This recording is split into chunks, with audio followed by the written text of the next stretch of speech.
بسم اللہ الرحمن الرحیم۔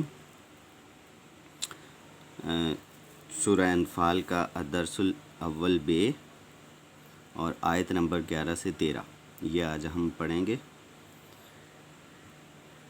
بسم اللہ الرحمن الرحیم۔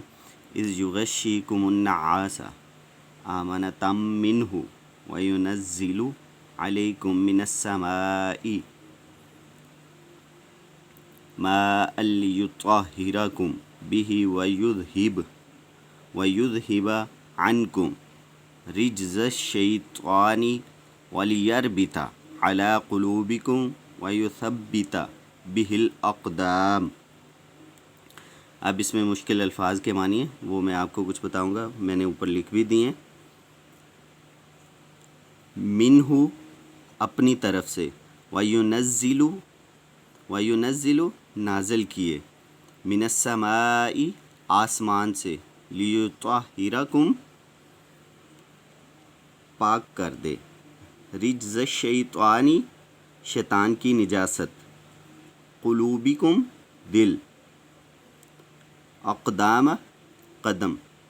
اب اس کا با محاورہ ترجمہ کرتے ہیں۔ جب اس نے تمہاری تسکین کے لیے اپنی طرف سے تمہیں نیند کی چادر اڑا دی اور تم پر آسمان سے پانی برسایا تاکہ تم کو اس سے نہلا کر پاک کر دے اور شیطانی نجاست کو تم سے دور کر دے، اور اس لیے بھی کہ تمہارے دلوں کو مضبوط کر دے اور اس سے تمہارے پاؤں جمائے رکھے۔ اب آتے ہیں دوسری آیت پہ۔ دوسری آیت ہے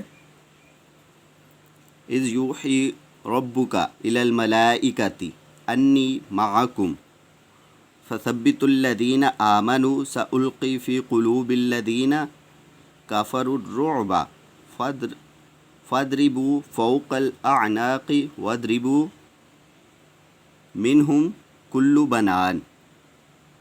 اس میں مشکل الفاظ کے معنی، ملائکتی فرشتے، فی قلوب دلوں میں، رعب و ہیبت، فاضربوا پس مار کر، اعناقی گردنیں، واضربوا اور مار کر،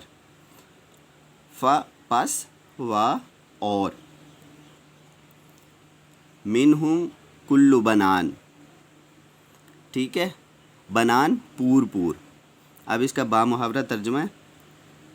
جب تمہارا پروردگار فرشتوں کو ارشاد فرماتا تھا کہ تمہارے ساتھ ہوں، تم مومنوں کو تسلی دو کہ ثابت قدم رہیں، اور ابھی کافروں کے دلوں میں رعب و ہیبت ڈالے دیتا ہوں، تو ان کے سر مار کر اڑا دو اور ان کا پور مار کر توڑ دو۔ ذالک بأنہم شاقوا اللہ ورسولہ ومن یشاقق اللہ ورسولہ فإن اللہ شدید العقاب۔